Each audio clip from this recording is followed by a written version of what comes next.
And welcome back to What's Your 20. I'm your host, Carl Figueredo, and today we're joined with Cesar Alarcon. And he's an office coordinator in the union, so he's going to teach us a little bit about what office coordinating was, what it is, who he is, why he does what he does, or what he enjoys from it. So just starting us off with, what is first office coordinator to you? And what do they do? Well, okay, so the office coordinator or the production office in general is, I believe, the most service-oriented department in the film crew. You know, like every single department will tell you, "Oh, my department's the most important," right? Every single department will say that, and I don't think that production office is the most important department. It is, however, the one that's more service-based. Gotcha. You know, it's the one that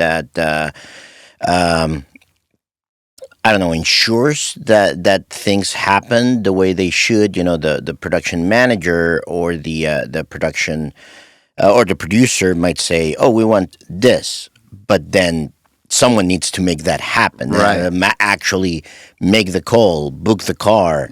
Actually make sure that all those things do happen and that they happen in a timely manner, you know, as safely as possible and all of that, right? So it's easy to for other departments to let things land on the production office. Right.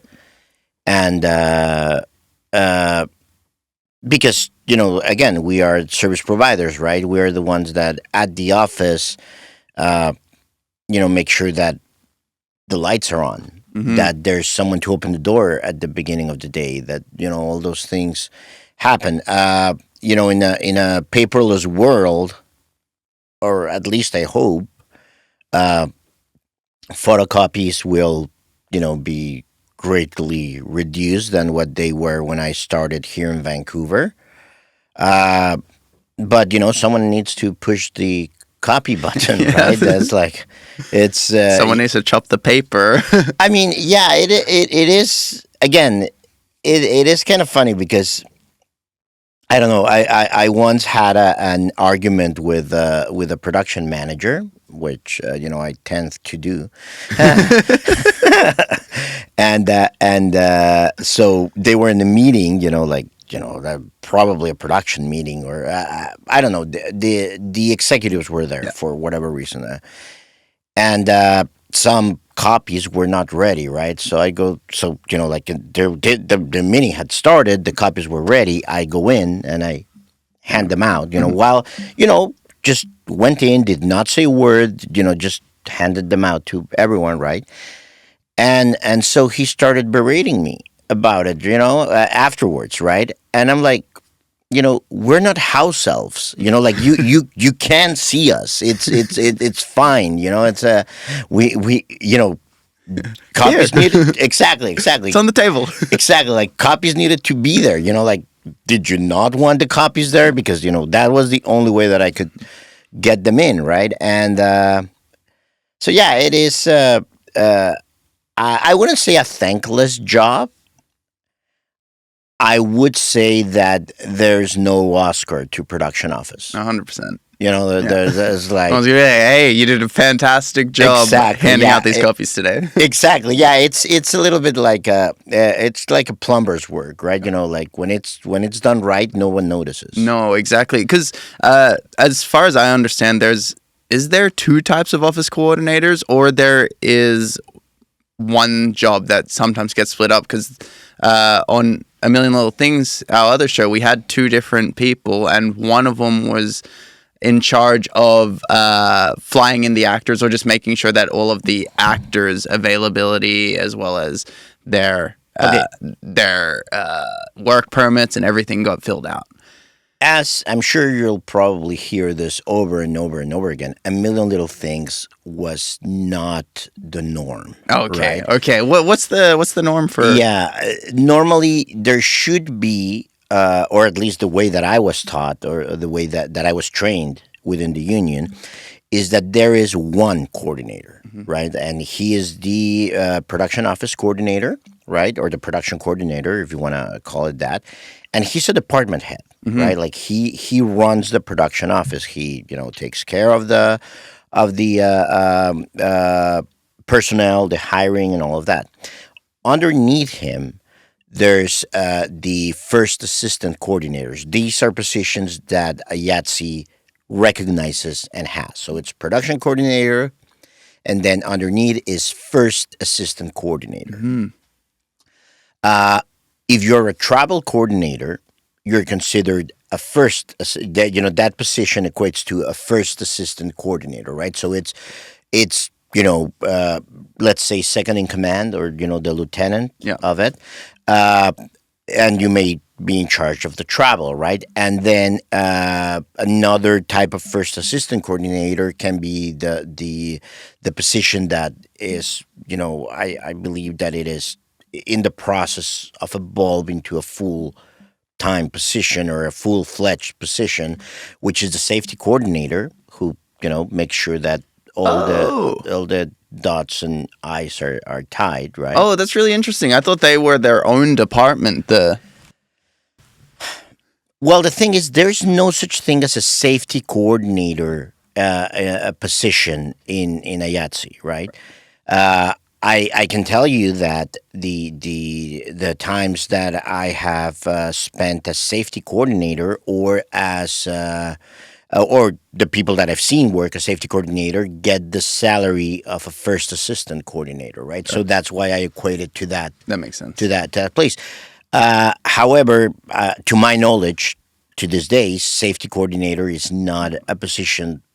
I mean, in the same manner that travel coordinator is not a position. You're just first assistant coordinator, Right, and they delegate different and then duties out. exactly, right. So yeah, so that is the way that it is handled. I make no assumption as to why that arrangement was made on A Million Little Things. It's not the first or not the only production that I've heard of that has two head coordinators. Uh, in I guess if it makes sense for the production, it makes sense for them. That's fine, right? The I mean, the only thing about that is I personally uh, work better in a very streamlined uh, hierarchy, Yep. and I'm like, yeah, to me, it's or the way I see it, it's almost military. It's like you follow orders. There's a chain of command. No, I think It, that's the best way, because then you can see where the buck lies, and you're like, it was this first. exactly, and if there's an issue, like, oh, the coordinator's not here. First assistant coordinator, you're up. Yeah. Like, and Moment to shine. Your I right mean, hand man. what else? What else can you do, right? So yeah, so the travel coordinator, it, it really depends a lot on the studio that you're working in. For example, some companies they'll have their own travel company. I mean, the studio. Sorry, the studio might have their own travel company, Hmm. and then you have to do everything through them. Uh, in other arrangements, or in other studios, the travel coordinator has a relationship with a travel agency that will Oh, wow. procure all those things, right? Um, it's really a matter of in my mind, having a checklist of what needs to happen. Hmm. This person is gonna come here, and so I need to find out where he's coming from. We need to send a car. It is very important for that person to know the regulations of each union and of each position. I Once upon a time, I was not a travel coordinator on a show. I was second assistant coordinator on that show, so I was charge of making copies and making sure that the toilets were unclogged. It's a glamorous position. You know, you're in it. You're in it for Went the home, told my wife. I was yeah, like, it was a exactly. good day. You're in it for the glamour. You know, but anyway, but so it's 5:30 a.m. No one's in the coordinator. You know, because back then I had to be in the production office 90 minutes before crew call, and it Right. was like a Monday, so it was like a 6 a.m. crew call, or I don't know, whatever. And so this actress who had been a guest in our show, you know, calls and goes, yeah, so I'm here at the airport, and they're telling me that my flight is coach, Oh, not business. And I'm like, oh my God. And at this point, you know, like I'm making copies. Like I have nothing to do with this person's travel, right? But trying to help, I go into the file for the actress, and you know, and all of that, and I looked at her deal memo, and the deal memo says coach. You know, like the deal memo, you know, says coach. And I say, like, I am very, very sorry. I don't know what happened. I'm here, you know, I'm the only one here. I'm looking at your deal memo and it says coach, right? And she went ballistic because she was like, "Oh, I'm a SAG actress," and I go like, "I okay. totally get what you're saying. Like, yes, I'm there with you 100%. Your deal memo says couch. Like, I don't know what to tell you. You know, like this is someone else's mistake, right? Like, not even my travel court. I mean, not even you know the Yeah. This person. is like your agency or the I don't know. PM or the I don't know, producer. right? But in the end, and this is something that I determined. The deal memo in itself. Okay, let me correct myself. It did not say coach, right? I'm sorry, but yeah, I did not say coach, but it did not say business class, right? Right. So it made sense that the travel coordinator there made the error of just getting a Just for coach the flight yeah. or whatever, right? Uh, because it turns out the SAG deal already states if you're going to fly for a SAG production, you need to be in business, right? Oh. So it wasn't on the deal memo, you know, because when this whole thing exploded, the I mean, long story short, the actress got in business, got it here, you know, like that's fine, right? But when things went down, right? Uh, you know, the coordinator, the travel coordinator was like, it didn't say anything, and her deal memo, and the head coordinator was like, you should have known, like Mm, you should have known if it's an actress, like whatever, it happens, right? You know, like mistakes are made, yeah.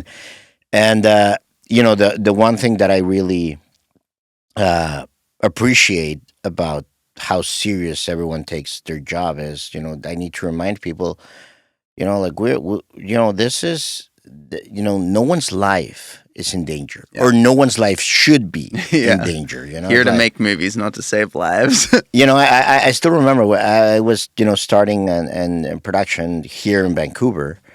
And I remember I was good friends with the stunt person who was the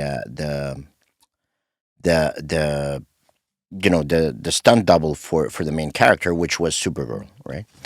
And so she's walking around full on Supergirl costume, boots, tights, you know, like, and she was walking around, and she says, you know, we said hi, whatever, small talk, and she says like, oh, I need to go do the test to see how the cape looks like, and I was like, that has to be the best phrase I've ever heard uttered in a workplace. You know, like I have to go to see how the cape looks on the wind. You know, it's freaking awesome, right? So you know, whenever things got really serious, I always was like, let's all remember this is, you know, we're working on a show about a girl in a miniskirt who flies. Okay, Yeah. so let's not, you know, let's not lose sight of that, right? Because you know, things get heated and people get, Yeah. and it's really I mean, things should happen in a timely manner, and things should be as efficient as possible. Uh, but it's people shouldn't people take it too seriously sometimes, I Yeah. think. Yeah, definitely. And the blow ups that happen, especially in the office, because I guess you get the open eye to. I'm assuming that most offices are like open aired spaces where all of the above the line people are in the same area as you, more or less. So you're hearing all the off this gossip that's happening, and when people blow up because you're in such close quarters with each other that you're seeing it happen. Hmm.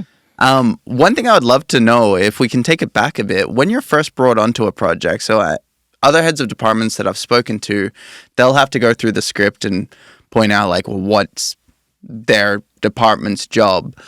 For your department as a head of department, you mentioned that you'll pick up when a line producer or producer or the PM says something random like, "Oh, we'll bring a food truck in that day," or Hmm. "We'll make sure that this actor comes that day." How does your process for finding out additional jobs? Where does that come from? So, where do you get your additional work from? Is it like you look at it from the script, or you just go up to the PM? Well, Or? a lot of it. I mean, a lot of it comes from the PM. Like yeah, the production office at the end, serves at the pleasure of the production manager, right? Which and yeah, if the relationship there is good, you should have your every bit of information should be there, right? The production manager will call the coordinator in, for a meeting, or if he's going to have a meeting with someone else, the coordinator is invited in. And yeah, a lot of it is, believe it or not, catching things on the fly.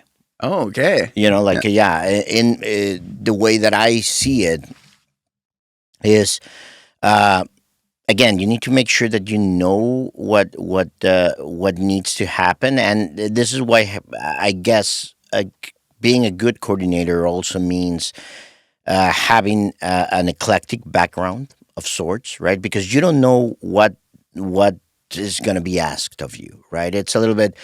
I don't know. I very consistently felt like. Did you ever see Slumdog Millionaire? I have, yes. So you know how they ask him a question, and he remembers one time when he was very small, and Yeah. and there's this thing that, like that, it is a little bit like that, sometimes it's like, oh, we need to bring in, like 5 trailers of stuff, Yeah. right? And Like, you oh, I have know, to do guy. it, like, yeah, I know a guy, exactly. And it's also making sure, if you want to see it like, let's see it like as 3 steps, right? It's recognizing the need, procuring whatever it is that you need to fulfill that need in a timely manner and in budget and all of that, and then also keeping the receipts. Yes. It is that is the most important part. Like I would, in more conflictive productions, and obviously, again, you should always try to be as clear as possible and as transparent as possible. But I once had a production where, whenever I figured out something, I would send out an email to, like saying like, today on Friday at 7 p.m. you're asking me to do this, right? So I'm gonna try, but like, It is Friday, 7 p.m. exactly, right. And sadly, again, I've done huge mistakes, like in my career. Like I've done stuff that I there's I've never been fired from a job, but there's been shows that I have not been invited back. Like you finish the season, and you're not invited back for the next one. And I only wish I had done a better job. Like, because you try your best, Yeah.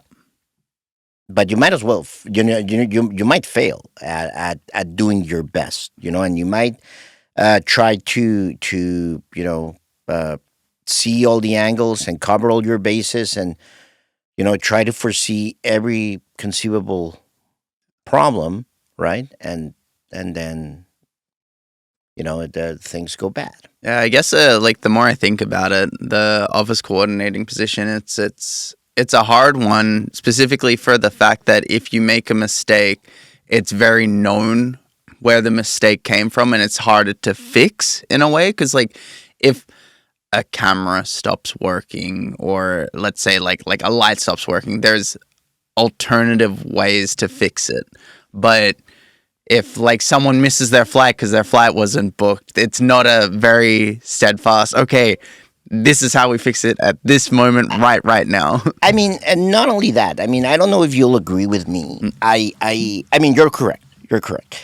I don't know if you'll agree with me, but I do believe that the film industry is a very pampered one. Like I think that we have an amount of privilege that is, unknown to any other industry. It's like, That's true. like, what are you like? Do you get lunch Yeah. every day? It's like, yeah, don't you? It's like, it's unbelievable, right? There's always snacks There's whenever always- you want. Of course, yeah. Yeah, before COVID, my daughter could not believe that I worked in a place that had a kitchen filled with snacks. Like she was like, "You work in the greatest place ever," and I'm like, "I know." Like, and I have to say, like, for as much as like, I stressed out well at work or whatever. I love the film work. I love working there. But where I was going is, it's not just that everyone knows about it, right? It is, say the camera stops working, right? The camera stops working and there's no way to fix it. So someone will call the production office and say, "I need a replacement camera." And in that moment, it's no longer the camera department problem. It's the production office problem, right? And then you go like, sure. And if you fail at getting it, it's not that the camera failed. It's that the production office failed to get an extra camera, right? It's and that applies to everything. Like I again with the travel coordinator, when I've done travel coordinator, there was this show that I worked on, and I was doing, I did everything, and we got the warning that this actress had a support animal, right? Like, I personally do not think that she actually needed that support animal. And I can explain why I thought that, right? But the thing is, like I book everything and I check with the travel agent, who's still a pretty good friend of mine, and she tells me like, "Oh, she's got a pet. No, that's fine, no problem at all." So this is the form that she needs to fill out, which basically says, "I'm bringing a support animal. My support animal is." Helps me, whatever, like tells me if my sugar is too high, detects cancer, like support animals are amazing, right? It warns me if I'm going to have I don't know, an epileptic attack, and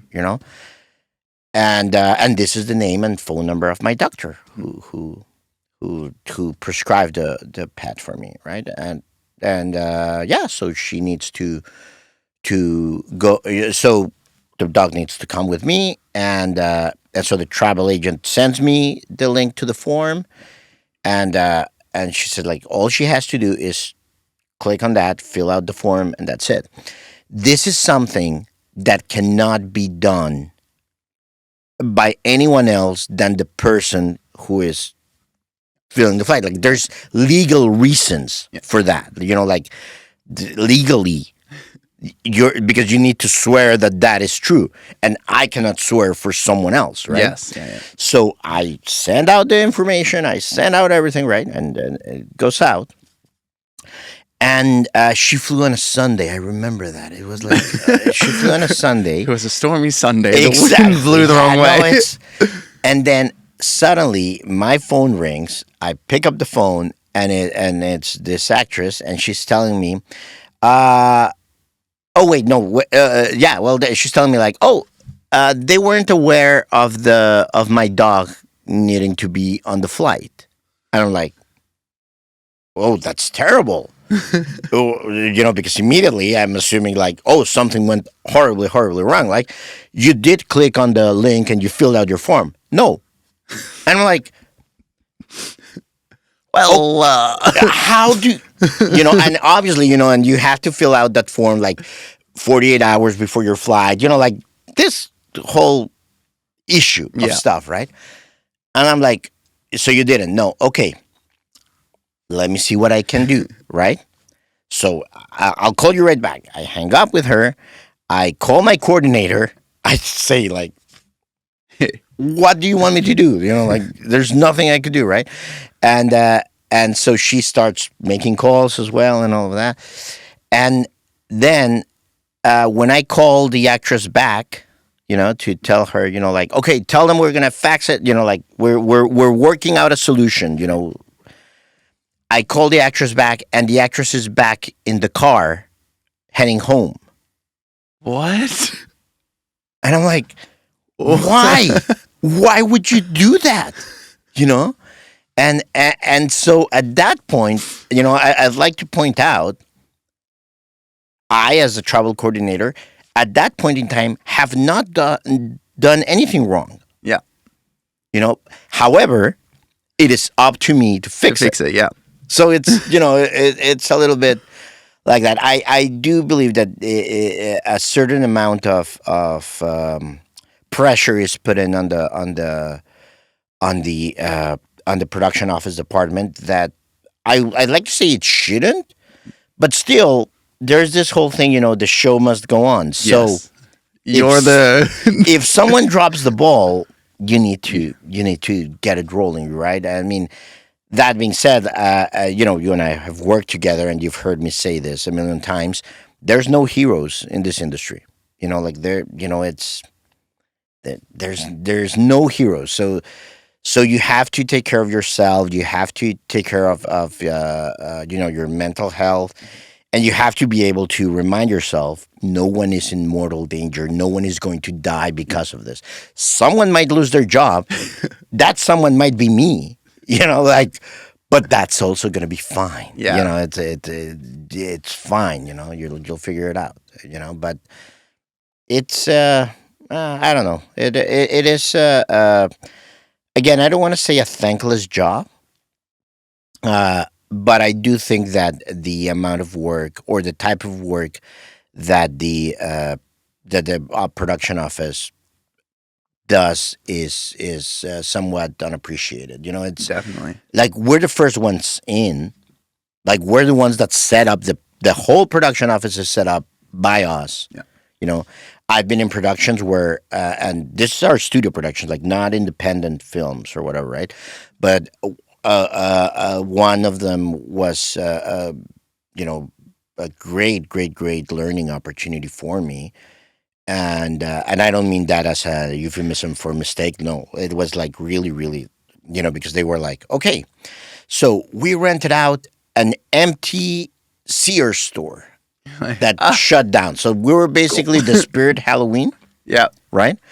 And so it was like, yeah, so it's right in the middle of Surrey, right next to the Surrey Central Station. We're gonna build a studio here, right? Sure, right? And so it was like, we need we need internet, right? So call Shaw Business, and set up and the modems that you're gonna need, and the networking, and get the building plans for the building so that you could see the cables where they're going and everything. Set up a laundry room.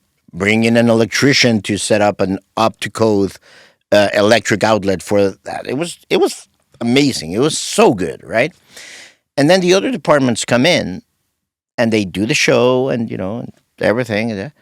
and then they leave, right? And then someone has to put all that away. Someone has to put the genie back in the bottle, Yeah. turn off Shaw, leave the build, either agree with the person who's renting it, agree that you're going to leave things as they are because it might benefit them, or put them back the way they were. And it's yeah, go and pick up the drug needles that are left outside. It's like, sure, I can do that. Like, yeah, that sounds like my problem. Exactly. It's like, yeah, and then I don't know. One of the I don't know if it's the worst experience that I've had as a production coordinator, but one of the things that really got me going. I don't tend to take things personally. I also I'm heavily medicated, but like I try. I tend to let things slide off my back Yeah. a lot. Yeah. Like a friend of mine once told me, like, what's your secret? Because it looks like you don't care, and I was like, that's my secret, Cap. I don't care. It's like, Yeah. I don't. It's fine. I don't care. But on one occasion, something that really bothered me was the mission was we had to go down to Seattle to shoot a scene. Why? I don't know why, but they wanted, everything was shot here, but one shot needed to be done in Seattle. in Seattle. I don't know why, but okay, And it was a 1/8 of a shot, and they shot one building. Exactly. It was It was like, extreme close up. get a green screen. I don't know why they wanted the thing, but anyway, they wanted to shoot down in Seattle, right? To be fair, the movie was supposed to happen in Seattle, so fine. Makes sense, I yeah. get that, right? Yeah. But anyway, so in order to bring down all of the equipment, we have two options to do it legally, because always, like you have to understand, I come from a country, I am originally from Mexico, and I come from a country where things are not always up to code, to say the least. But here you cannot do that.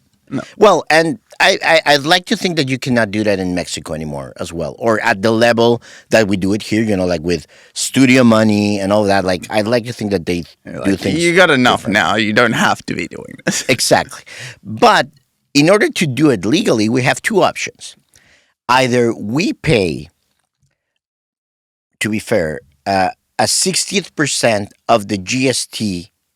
Well, it would have, because it was going down to the state. So we have to pay a 60th% of the purchase tax Right. of the value of the equipment Oh my God. going down. Like, that was option one, right? Option two was we needed to get a passport for the equipment. And I know that sounds really weird, but you can have a passport For the equipment? It is. I mean, it's not a passport like a little booklet or whatever, right? But it is a document that says this equipment is traveling. It's not going to stay in the country. It's just coming in, and it's coming out the next day, right? It's literally. It's not going to create a profit for any company because it's a Canadian company that's bringing it in, and it's just going to take it out, and then you need to register that it went in and it went out. Sure. And that sounds lovely. All right, and it costs a very minuscule fraction of what the other process would cost, right? So in order to do that, I need to have, get this, not only the model, not only the cost of each piece of equipment, I also need the serial number of each and every piece of equipment What? that we're bringing down, right? That I can only imagine how much equipment you need. And I mean, it was a lot, but it was just the camera thing, right? So I call the DOP, and because he's the department head of the camera department. Oh no, not him. The first First assistant, AC. first AC, and I contact him, and I go like, hey, listen, I'll take care of the cost. Like I will, I'll deal with the rental company, and get the documentation for that. I need you to give me model and serial number of everything, Everything. right? And he flat out turns to me and goes like, I'm not gonna do that. And I'm like, I don't I think you misheard me. Like we need to do this. It's not, oh, I'm just sitting No, here not like, today. what would be cool? It would be cool to have every serial number of everything, right? And he goes like, no, I'm not gonna do that. And I go like, uh you have oh, I tell him, and this might be my ignorance of the position, because the camera, the camera crew is a different union. I don't know, but I do tell him, you have a trainee. Mm, Like I say, like, you have a trainee. Uh, what better way to get familiar with every single piece of equipment that you have, right? genius. Is what I'm thinking. Yeah. Well, he turns and says, he's a trainee, not a secretary. And I'm like, well, I'm not a secretary either. Like I'm not, like, let's, like, you're a department head. I respect that. Yeah. I'm a department head too. And this, and I get that we cannot shoot the movie without you still. And again, not that being a secretary, that there's anything wrong with being a secretary, right? But the fact is, the production department is not a secretarial job. Yeah.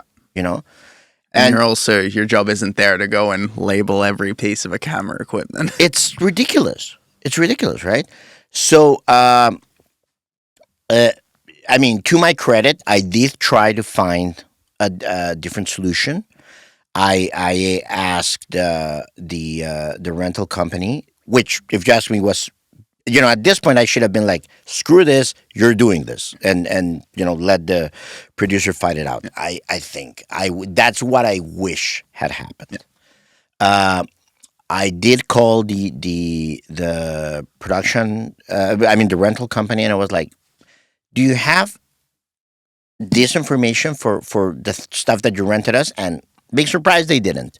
And I was like, okay, do you have another kit that you have this information from that we can take?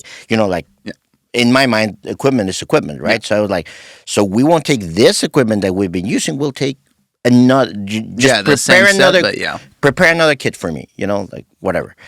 And I did not see. The reasons that they told me why they couldn't do that were all very valid. Because that there's this whole day that the camera crew gets paid to go and test the equipment and all that. Right. So I mean, everyone was trying to do their job, save for one guy, if you ask me. Yeah. Like the problem there was very clear, right? And so in the end, well, we ended up renting equipment down in Seattle. We found a production company in Seattle, and they rented out the equipment. We just brought in the people to do it, right? But that really that really stung. That this guy was like, I'm not a secretary. Like, well, I'm not either. Yeah. We're all working here, and it's. Yeah, no, that's definitely a case of the guy wasn't willing to be a team player, especially if it was like, oh, like, do you want to go down to Seattle? Because you won't be able to if you don't have the equipment, which I can't get without this information. Exactly. Yeah, and yeah, sometimes it's again, I think a lot of pressure is put in on the production office coordination, right?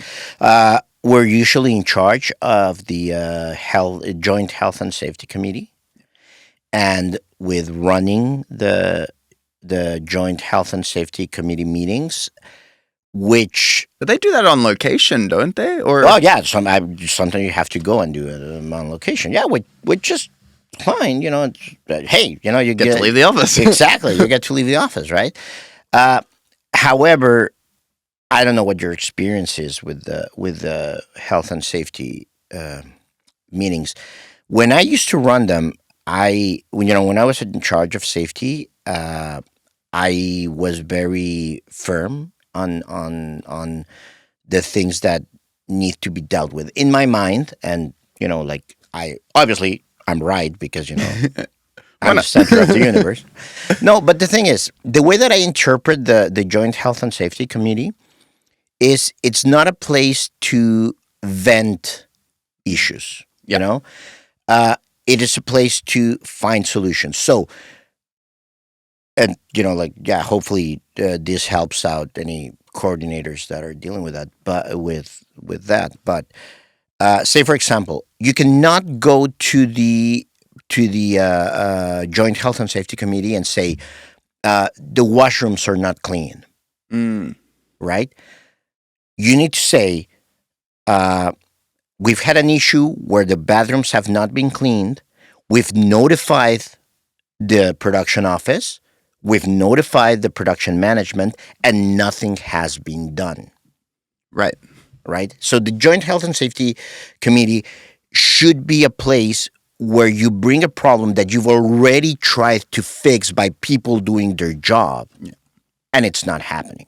You know, uh, it- I've been in other committees that I do not run, and because when I was running it, it would be like, oh, the washrooms are not clean. Okay, did you send an email to the production office? No. Okay, send an email to the production office, and if the production office does nothing, come back Right. next month. Yeah. You know, because sometimes people use those as a forum to complain and do Right. just And bring it up for the first time where it's just like, exactly, oh, well, exactly. It's like this is not what this is for. how are yeah, exactly. So again, that is put on the production office. Normally, if there is an incident investigation, normally it the investigation itself might not be done by the production office, but we're the ones in charge of filing it and making sure that everything is where it should be and everything is in place. So yeah, uh it's I mean, in my mind, it is we promote other people's job. We make sure that other people can do their job, and if we do it right, no one notices us. Yes. It's just what it is. It is what it is. Like no one joins the production office for the glory. No. No one ever. It's Like one day I'll see my name on the credit. sure. No, you didn't go in with that sentiment. I mean, yeah. I mean, I think in a way we all do, right? Yeah. But if you want your name on the credit, don't go into Not the that way. production office. No, it's not. It's really not. Like sometimes, if you're in a big enough show or a long enough show, and you're good friends with the producer's assistant, and there might be enough room for, like, I was in the show once where there was room for one person, and the producer's assistant came down to the production office and was like, Is it gonna be? exactly, and they gave it to someone else, and they gave it to the first assistant coordinator, and that is fine, that is good, right? But yeah, it's you're not in it for the glory. It's I like uh, I like this analogy. Do you know who Philo Farnsworth was? Okay, No. Philo Farnsworth invented television. And when I say invented television, I'm not saying like, oh, Mr. Rogers invented. No, he invented, the cathodic ray tube that allowed for images to Oh, be, okay. Yep.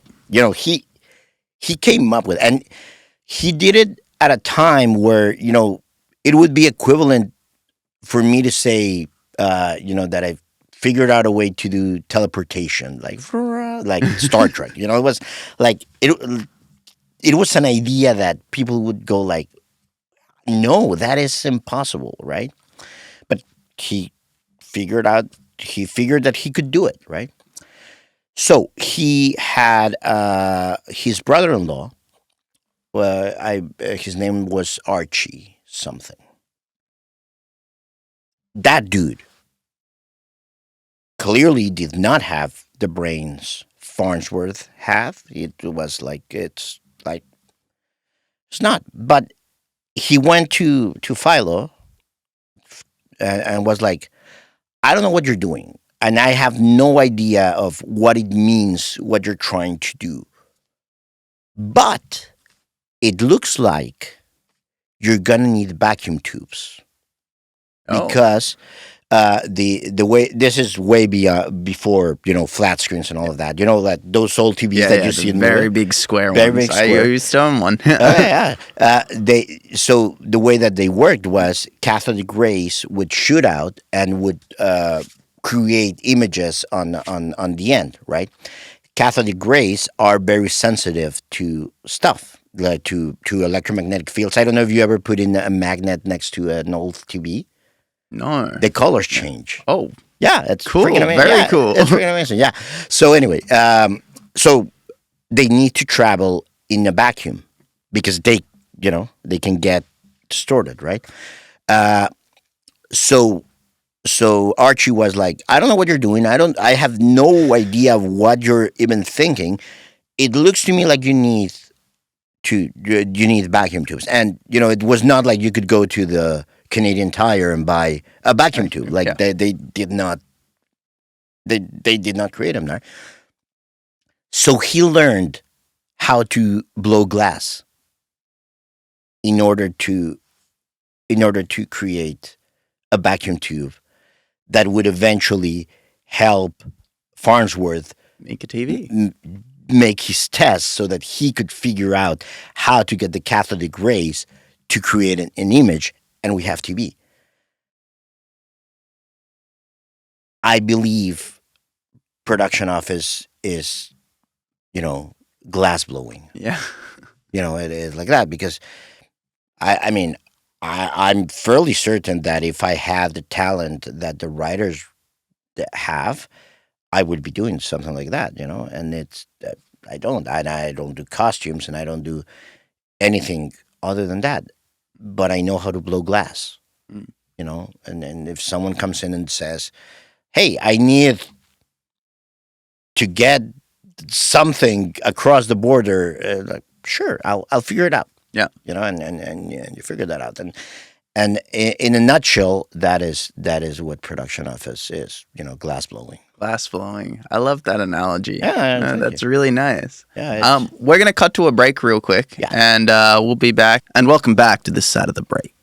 So before we hit the break, we talked a little bit about one of your memorable moments in film. But what I'd love to know is your horror story from film. And what I like to call it is like, not a horror story, but more of your make it or break it moment that you were like, film might not be for me, but then you stuck through it and it was a very great learning experience. Yeah. I think like I said, mistakes are made, and I'm by no means perfect or whatever, right? Like I've made mistakes, and I guess the one mistake that really brought me to realize the size of it, of the scale of the productions that we were working on. I was on a show, and for whatever reason, oh, I remember the reason. The second AD got sick. I was second assistant coordinator at this point, and I had been ordering the radios for the prep. Because it was a very long prep, and we were, so I had been in charge of ordering the radios for that, right? And so the second assistant director got sick like the week before we shot, and never put in the order for the radios, Oh, and I never asked for it. And again, this sort of like those kinds of things where things just land on you, I like I have been ordering the radios for the prep, and clearly that meant that I was in charge of the radios. I was like, sure, Obviously, yeah. obviously, right? And so I left the office. This was, I believe, the one day before shoot. We went to camera on Tuesday. This was a Monday night, right? And I leave the production office like I normally would. I have to be on the next day. I had to be there, at 5:30 in the morning or whatever. So I left, somewhat early. And then I get a call, a panicked call from my coordinator saying, "Hey, where are the radios?" And I'm like, "What radios?" Right? And it was like the radios for the whole show, for the whole show, right? That's a lot of radio. Oh my God, you have no idea. Like I remember that. I think that was the last time in my career, maybe, that I felt that ball drop into the pit of your stomach. That Shit, how do we fix this? that yes, that this sense of dread. It all dawns on you, right? And I'm like, and I remember thinking, I think I have some radios here in my house. Like to walk, like my mind was, trying to figure it out, right? And I'm like, I have a radio. I will, will this work? And I think it was that sense of dread and looking at the radios that I thought of, which were, my family. I love small radios, right? So when we go on holiday, we normally bring one just, to keep tabs, right? And it was like, no, this is not at all what you need. You don't have enough of them. No, no, no, no, no, no, no, no, no, no, no. And it was, yeah, it was so terrible. So I started making calls, and this is what, 6 o'clock in the afternoon, and we go to camera the next day and whatever. And so finally, I don't know how. I start leaving messages. My biggest, my best bet at that point was a rental company in the in that was not in film, was in construction, but would be able to service the order, uh, which entailed the whole different kind of problem because we didn't have an account with them. We didn't, whatever, right? And then my coordinator finally got a hold of one of the higher ups, and I can't remember the name of the. I remember the name of the person who helped me, Luke. Like he was, he was great. Like I still. I guess I owe him my career here in film, right? Because he he called me and he was like, "Hey, so they tell me that you need radios," and I'm like, "Oh, look, please, like." And he said, like, "Yeah, no, I'm on my way back to the office," and he went back to the office. He programmed all the stuff. That's like at least 70 radios. It's no, it was 100 and something. 100 and Yes, and he went in and did it, and like I was like, phew, and they didn't even charge us anything extra. Really? Like it was, I have to remember the name. Do you mind if I look on my Yeah, phone yeah, real yeah. quick? Because they're in North Vancouver, and I am very sorry that I don't remember their name. And when I say it, I'm sure it's going to be like, oh, of course. Hold on. Is this like one of those situations that now, like since using them that one time, you would use them every other time? I mean, they are one of them. I mean, I'm not doing them any favors. Oh. Yeah, they're Canada Wide Communications. What the? Yeah, exactly. They're Canada Wide Communications, and they saved my bacon. Yeah. And they saved my bacon, and it was really nice to again in this department where you feel like it all comes down to you. You know, uh, it feels like it felt really nice to someone having my back. So Yeah. Luke at Canada Wide, definitely shout out. 100%. He was amazing, and Canada Wide sponsor us. You should Yeah, also say. yeah, we'll take your telecommunication gear. Exactly. No, take money is what you need. Oh, Money. we'll take your money. Yeah, this was a free mention. This was a sample. So yeah, but anyway, no, they were amazing. Obviously, basically this got sorted out. Like at 11 at night, I got the call saying like, okay, just have your driver come in at like Stupid o'clock. yeah, exactly, and so that also meant calling the transport coordinator, and saying like, oh, I forgot the radio, so can you go pick him up? I guess. Yeah, exactly. But anyway, but as long as everyone does their job, it all works out. Yes. It's all about just doing your job. And yeah, I don't know if that was my make or break moment, but I do believe that was the last time that I felt that giant ball drop, and yeah, like that was definitely terrible. And yeah, that I guess learning experience of that. Uh, I mean, I guess that's when it started to dawn on me that, oh, so everything's my fault. Like, yeah. So it's not that the second ID got sick and didn't send me the list. It's that she got sick and I didn't think that I needed to get that list from someone else. Yeah. Like it's that is. It's interesting because it's that weird effect that you see in like, I guess any job where it's like, oh, if you're really good at your job, then you do everyone else's job. But for you, for your department, it's the opposite effect. It's like if anyone's bad at their job, you also get the privilege of doing their job. Yeah, no. And sometimes it can be, and here's also the thing about it. It's, I don't know if I sound bitter about it. I might. I try not to be, it's like, everyone has their struggles is the thing, and you have to be mature about it. Like I remember one time, and also like a learning moment, and I have no issue sharing that at all. We were on a show, and the costumes department was I don't want to say clueless because they were amazing at their job, but they were not good with like down to earth stuff, right? So they were a very demanding costume department, right?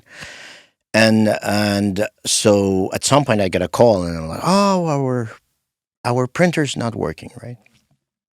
So I get up, I walk all the way to the costume department, and I return, and I come back, I fix it, and all right. I look at it and I'm like, yep, that's not a working printer. No, I fix it. I come back, and the first assistant coordinator tells me very nonchalantly, like we were just, saying stupid stuff. It's fine, right? And he tells me, so do you fix it? And I go like, yes, a button had to be pressed, and I pressed it, which was true. Like this is, I came in, I look at it, I was like. I find, and this might be just that I'm very, I don't know, I get along well with technology, but, like the printer was telling, I need you to press this button. Not in so many words, but it was press this to continue. Exactly, right? So I tell him, a button needs to be pressed, so I pressed it, right? And the costume designer was walking by, right? And she turns and goes like, that's really not helpful at all. And again, that stung, and I was like, you're right, it is not. Yeah. I was being not nice, and there's no excuse to not be nice, it's. I don't know. I found that the most talented people that I've worked with are in general quite nice. I find that. I don't know if there's a relation, between that. I think it's just about caring about the work, and that is a thing. Like if uh, something that is recurrent in my life that I go back to it over and over again is the fact that if you're thinking about anything else other than the project, then the project is suffering, Mm. right?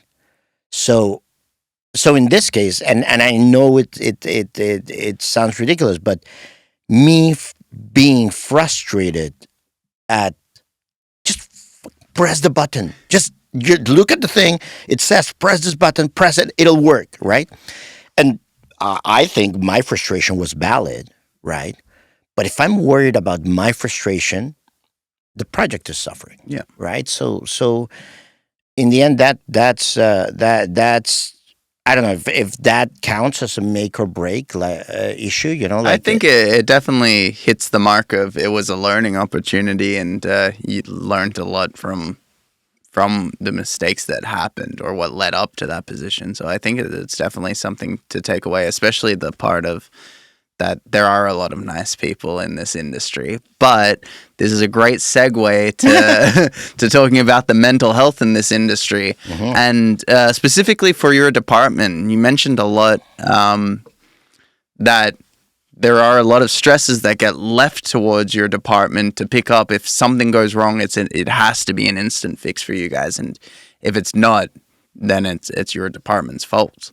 Yes. Can you talk a little bit about that? Well, yeah. Yes. Since I mean, obviously, and this is just to justify it, and again, not to make not to make it out to seem like we are like we're bitter about it or anything, but it does stand to reason that if we are the conduit to all the vendors and all that, like everything goes through the production office, right? And so any frustration that any other department might have with their vendors, if they go through the production office, are put into the production office, right? Um, I well, here's the thing, like I guess it's being having a mental health on having mental health on the production office. I guess the big thing about it is keeping things in perspective. Again, figuring out like is is anyone in danger, and on the worst case scenario, someone might be in danger, in physical danger, right? So you have to keep you have to save yourself for those types of situations, Yeah. right? So if the star if the star's trailer the air conditioning is broken, it's something that needs to get fixed, but it's not that he's in danger, Yeah. right? It's not like that. And uh, I know it may sound counterintuitive, and full disclaimer, I am not a mental health professional, and what's more, I have mental health issues, right? Uh, but I personally find it that it helps me to be very meticulous about what you're doing. If okay, so this is again, might sound counterintuitive, and it may be, but I find that being very meticulously and doing everything and labeling everything and typing everything as if everyone else is dumb is a good idea. And let me explain to you I why. mean, I fully agree. Yeah, But yeah. yeah, but let me explain to you why. Because uh, it is very, very common that you yourself will have to go back to those files at some point in the future, right? And if you're clear enough with your labeling, You know, if you have to come back to something in the future, right? You will have forgotten what it was. Yeah. You know, you'll be completely, you know, like I don't know, you know, like who remembers that, right? And if you've labeled everything correctly, as if every person in the world is stupid, here's the thing: you yourself are a person in the world, Yes. so you're doing yourself a favor as well, right? And so, you know, just being very meticulous, being very systematic on what you do, in my mind, or it helps me relax. It helps me not to worry about it, not to worry about stuff too much. And the the fact that it it creates less stress in you, stress for you. Like say for again with the whole, you know, putting everything, assuming that you're writing it for the dumbest person that you Yeah. have ever met. I'm not saying that the production manager is dumb. I'm not saying that the producers are dumb. Or I'm not saying anyone is dumb. But if you prepare things as if everyone who's reading them is dumb, you get less panicked phone calls. Yeah. Yeah. No, no, no. That's a good point. It saves face for when, if someone is trying to find the thing, it saves a lot of questions being thrown towards you randomly. Mhm. And I guess, yeah, especially the panicked conversations of like, where is it? What's happening? Exactly, Why can't exactly. I find it? It's like, well, It's there, you know, and yeah, and it has to be. And I've been in projects that, you know, I that are not properly filed, or you know, are not intuitively filed in, and and yeah, and you know, 80% of your energy and time goes into figuring out where stuff is, and just 20% of it goes to, you know, fixing it, you know, to fixing it. and and again, I go back to the whole, you know, I mean, I don't mean to oversimplify it, you know, by saying like, oh, you know, it's you have to not care. But this does not apply only to film industry. Like, people should not be looking for their personal fulfillment in a job. Mhm. You know, it's and for people like us, you know, and I because I the way that I know you and I've seen you work, uh, working in the film industry is fulfillment for us. It is good. You know, Yeah. it gives you a sense of value. So the thing is, if you can find a friend in the film industry, that is great. But that's a bonus. You shouldn't come into the production office or into the film industry trying to belong. Right. You know, you shouldn't come into the film industry looking for a tribe. Like, no, you should have your own tribe, right? And you know, if it gets bigger or stronger or better because of the people that you've met in the film industry, that's great. But But you shouldn't go out there looking for it. yeah, I've had terrible experiences working for people who, in hindsight, I realized they were looking for a family. And you know, the thing is, I already have a family, Yeah. you know, and you know, and already have friends, and we can be friends, and that's awesome. And that, you know, like uh, this production coordinator that he was great. That I've made all these mistakes as I was starting and everything. Like, he was great. He always said, you know, like, oh, no, no, no, no, you and I are friends, and I'm happy that we're working together, but we're friends. I never bought it. I was like, no, we're not. But I appreciate you saying so, right? And like I said, he was great. He you know, when I made a big mistake that I was not able to fix, like not on, like the radios. Again, I did not get invited back, and I know why I didn't get invited back. That's fine. You know, like I get it, right? I wish I had done better. I do. Uh, but you know, the first, he brings me into his office, and the first thing that he tells me is, "You're not fired." Like, that's the first thing that he tells me. That's nice. I like that. It's straight to the point. It's amazing. It's Such a amazing. weight off your shoulders, especially walking through those doors. I mean, it was a weight off my shoulders, right?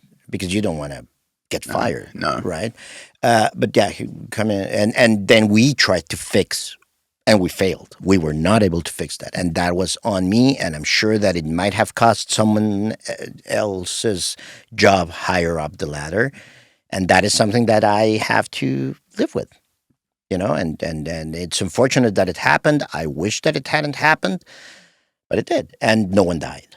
Yeah. So that's something, Yeah. right? So yeah, but I guess that is the thing. You take some, you win some, you lose some.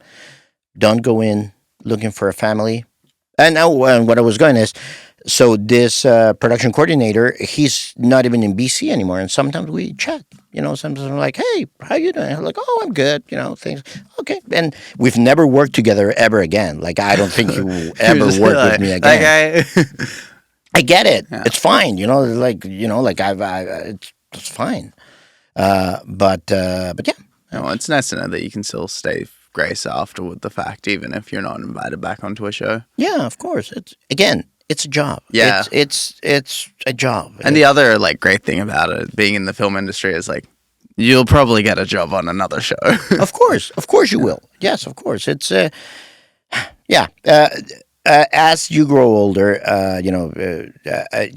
I've recently been made aware of the age difference that we have, but yeah, when you're younger, you don't have that frame of reference that in 10 years no one will care about this. But that is true. When you've gone 10 years, you go like, no one cares, right? And so that is good. That will come. That eventually comes, and that also helps the mental health. That also helps. I know this looks like the worst thing ever, but it's not.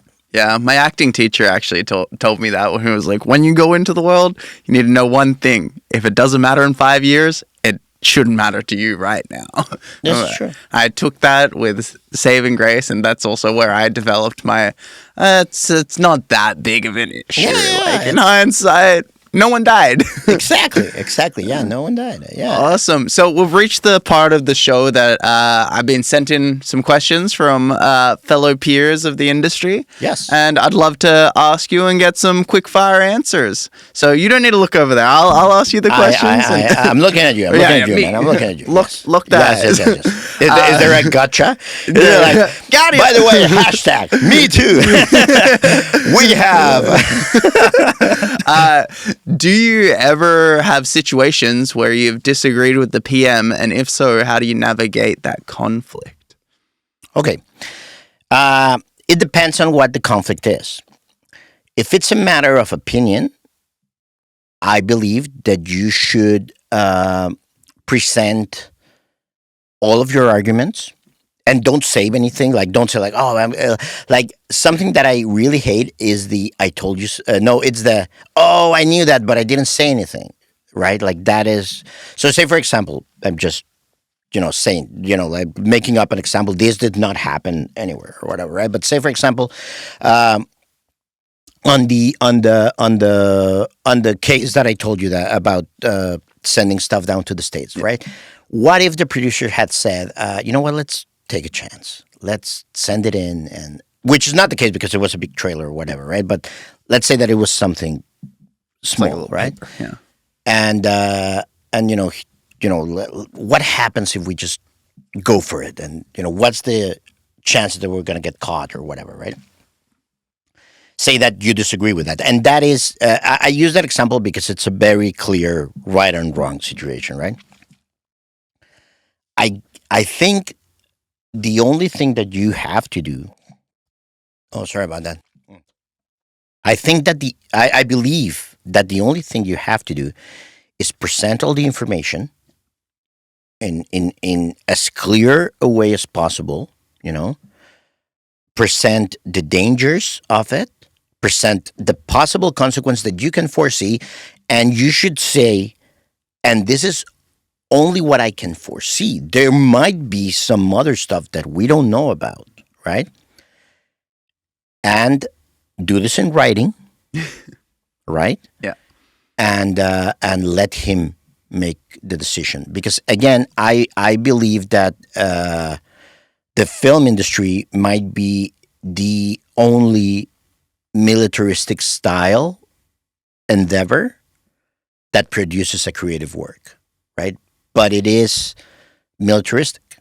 So yeah, so the PM, he is your commanding officer, right? So if you disagree with him, it is not. What I'm saying is, it is not your place to disagree Mm. with the production manager. That is not your place.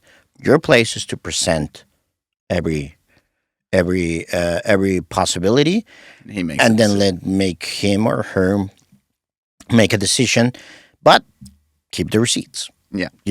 Keep everything in writing, and Just in case someone's like, well, why didn't you tell him? why exactly. Well, here's when I told him. Here's when I told them, and whatever, and that's not even to go. I told you so. That is for your own protection and your own liability. Yeah. Yeah. That is Someone needs to be fired for this. It's like, well, it shouldn't be me because I told him. yes. On the other hand, there are those occasions where I don't know. I guess you need to go on a case by case basis. I've said you don't have to agree with your production manager to follow his orders. That being said, there is also a responsibility in being the production manager, or the producer, even, or even the executive in charge of the production. The more people you have below you, you should be more aware of your responsibilities, right? Like I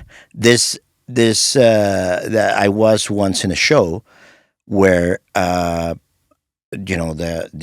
something happened that was not my responsibility. Like literally, I was not in charge of that. I get called in to see if I can fix it. Yeah. I go in, fix it, and then the production manager, afterwards starts berating me with my. I wasn't even the coordinator then. I was assistant coordinator, and he starts berating me with my coordinator, right? And he, because he now wants me in charge of that, to make sure that it doesn't happen again. And I'm like, that is fine. You don't have to talk to me that way. Like I literally was brought in to solve your problem, and I did. Yeah. And I didn't even make it as if I was doing you a favor. And if you want me to take this responsibility, I will. But you do not need to talk to me that way. Yeah. Yeah, especially like taking out their aggressions on you for someone else's mistake. Exactly. And again, I believe the higher up the ladder you are, you need to be more aware of that situation, right? And in a more anecdotal way, they say, you catch more flies with honey, right? And it's, you are in charge of the people, and you are in charge of their, well, not only their health, but also their mental health, Yeah. right? And so I guess what I'm saying is you shouldn't disobey your production manager. You're allowed to disagree with your production manager. You shouldn't disobey him. Mm-hmm. Just keep the receipts, and but not to the extent that it affects you. Yeah. Not to the extent that it affects your personal. Most definitely. No, that's a good point. Yeah. How many hours do you usually work, and how do you handle a work-life balance? Work-life. You get to work and have a life. What? No. Yeah. So normally it's 12 hours work. Like 12. It's like that's the standard. Like that is.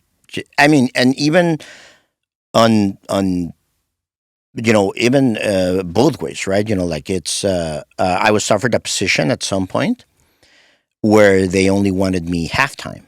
Oh. Right? So economically, it didn't make sense to me. Economically, it was like, okay, so well, it didn't make sense for a lot of different reasons, but let's just focus on the hours. The salary or the money that I made, that I make as a production coordinator, makes sense on those 12 hours a day, Mm-hmm. right? granted, there are, I mean, I guess the best way to go about it is to get a weekly rate if you can, you know, and because then you can have a little bit more flexibility. Like, I really don't believe in just staying in an office, looking at Facebook or whatever. I'd rather go home, be with my family and whatnot.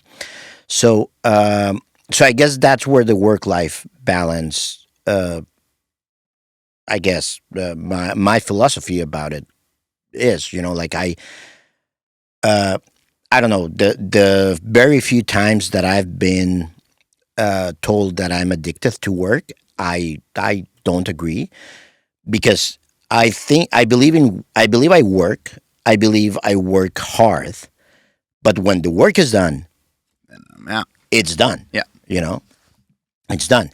And if you, I believe that if I was addicted to work, I would continue to look for other stuff to work. Like Just uh, start reaching out to the heads of the department. So, where did you guys mess up today? How can I help? exactly. Yes, yes. In that sense, like, yeah, it's, and sometimes you have to be very clear, and this obviously also comes with your experience working with a certain amount for a certain amount of productions, and you realize, this what I'm doing right now, does it need to be done right this second? Yeah. Sometimes the answer will be no, right?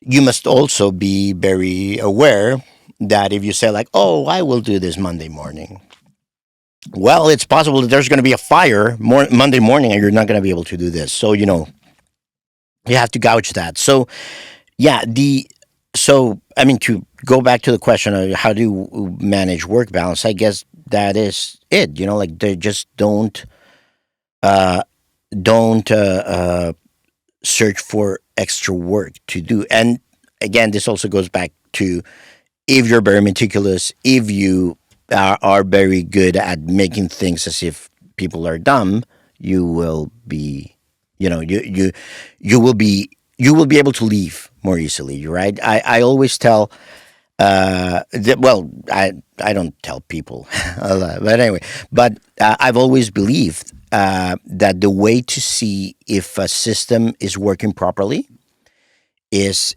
if you remove a piece, how long does it continue to work properly Right. without that piece, right? And if you are the coordinator and if you are that piece, if you are integral for it to work, like, if the second that you step out of the office, it all goes to hell, your system is not working. Mhm. Like, you should be able to say, I'm going to leave, right? And things should continue to work for a bit. And, the way that I see it, the longer that that system can work without you, the better system you've built, Right. right? Because, like, I once had a call from my wife saying that she had a home emergency with one of her kids. And I immediately dropped whatever I was doing and I was on my car, right? You have to be able to leave the office like that and not everything go to hell, Yeah. right? So, anyway. Yeah. No, I know a few people who could use that advice, definitely. Yeah. uh, are there any general skills that you need to know before entering your position, or is it all learn on the job? The old fashioned Excel word. Well, I mean, here's the thing, that it's not that you need, it's not that you cannot be trained on the job. Like, I honestly believe that this is, what's more, I would say that this is a job that is better learned on the job, right? Uh, yes, I can tell you what has helped me as coordinator. Going back to the Who Wants to Be a Millionaire? What's the name of the movie? Slumdog Slumdog Millionaire. Millionaire. Yeah, going back to that, I was always good at reading instruction manuals. That was, I'm good at that for whatever reason. And so when you work as a coordinator, the studio will give you an instruction manual with everything that it needs, everything that it does. So you have to have a knack to be able to read that. So I would guess, train yourself into reading manuals. Computer skills, yes, of course, Excel, Word, and even the if you can get trained on the if you can get trained on the movie maker magic, and that those sort of things, you should definitely you should be computer proficient, not only to be the tech support, because I have a background in tech support, so for whatever reason I always ended up being the tech support guy. Well, not for whatever reason, because of that, I Yeah. always ended up being the tech support guy, right? And that has been really helpful to me. Uh, but so I guess any training that you do will eventually be Help helpful you. to you somehow. You should keep yourself curious. That might be something. You should keep yourself curious. Uh, when you're troubleshooting a problem, even if it's not your department at all, even if it's like not even locations, because locations and production office share some similarities, but art or props or costumes or any other department, if you approach your relationship with them from a sense of curiosity, it makes your life easier. When if someone has a problem and you don't understand why it's a problem, it's okay to ask, why is this a problem? Like, I need to understand what of this makes you, what part of this is what's causing a problem to you, and why is that? Like, why do you do things this way, and all of that, right? It is hard to convey that without sounding judgy, Yeah. you know. But you shouldn't approach it from a position of judgment. You should approach it from a position of curiosity, right? Uh, it's uh, I mean, those are the skills, I guess. The computer, uh, figure out how things work on your computer as well, and once you know what the system looks like, you can tweak it. Definitely. And you should be able to tweak it. It's one thing that I could learn better. Saving my files in the correct areas. Sure. So I think that would be a very handy advice, especially like treating it like, I mean, even I'm an idiot. Exactly. Exactly. Yeah. Yeah. And then last question to take us home here. Why is office coordinating part of IATSE, but office PA is DGC? That is a very good question. No, it is. I have no position on the matter, and I do not speak for IATSE at all. What are your thoughts on it? Like, Yes, I like, but let me tell you what I think. No, uh, I don't think the problem is that PAs are DGC. I think the problem is that production managers are DGC, right? I this is just my appreciation, and I this has nothing to do with my respects to the production manager and with the personal skills that being a production manager require.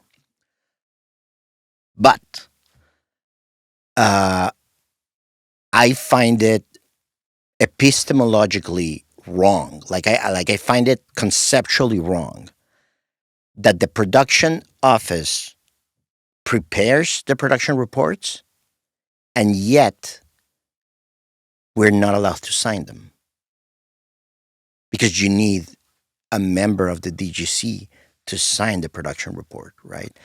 So this is changing, I believe. And again, I don't speak for IATSE. In my personal anecdotal experience, it looks as if there is now uh, a path. I'm not going to say a clear path because I don't think it's clear at all.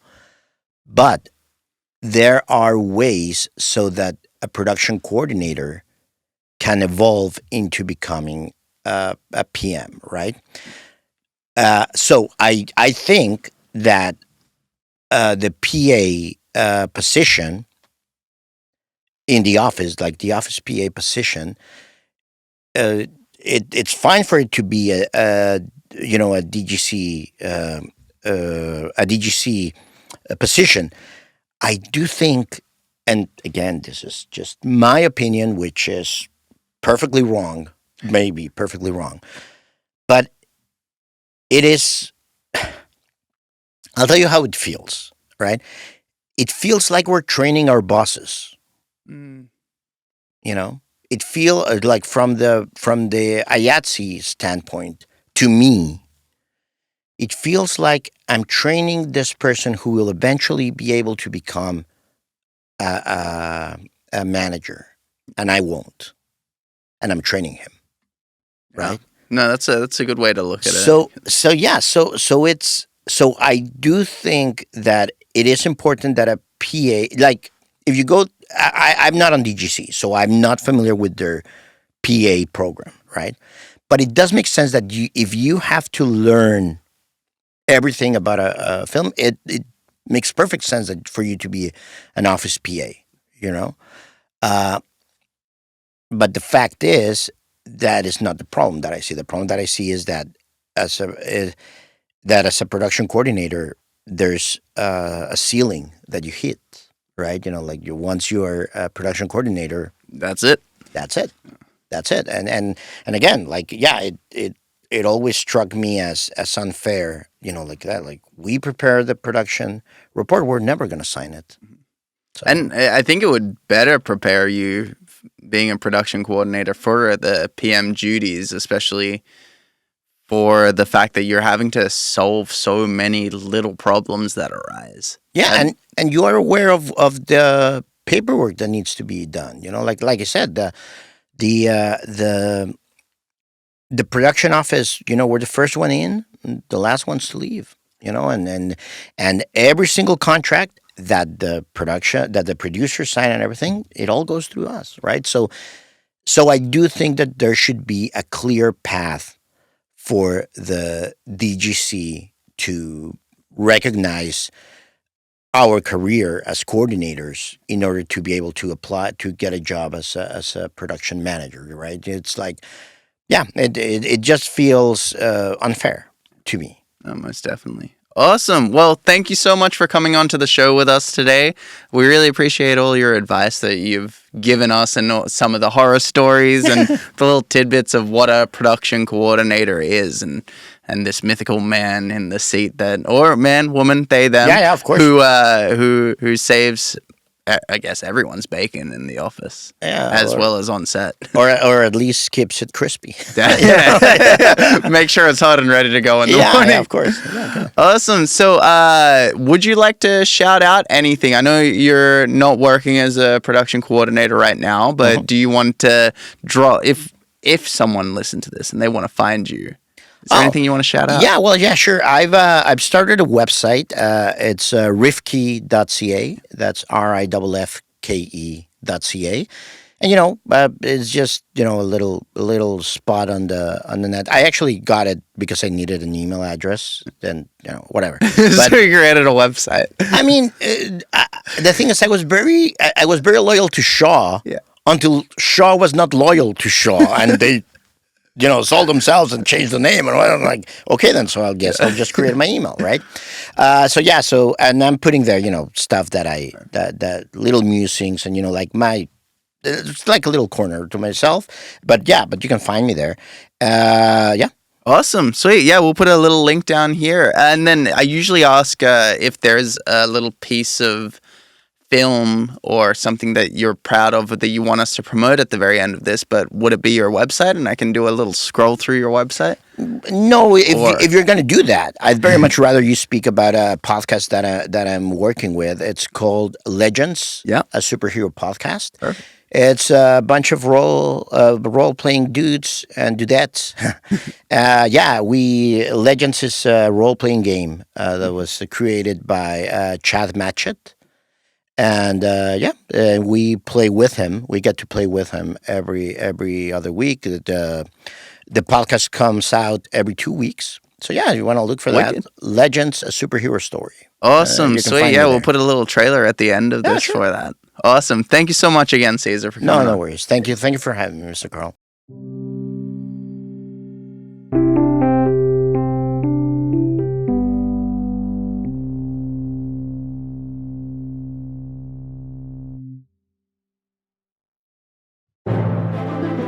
Have you ever dreamt of being a superhero? Legends: A Superhero Story is a new actual play podcast using the Legends Superhero role-playing game system, available on all podcast platforms.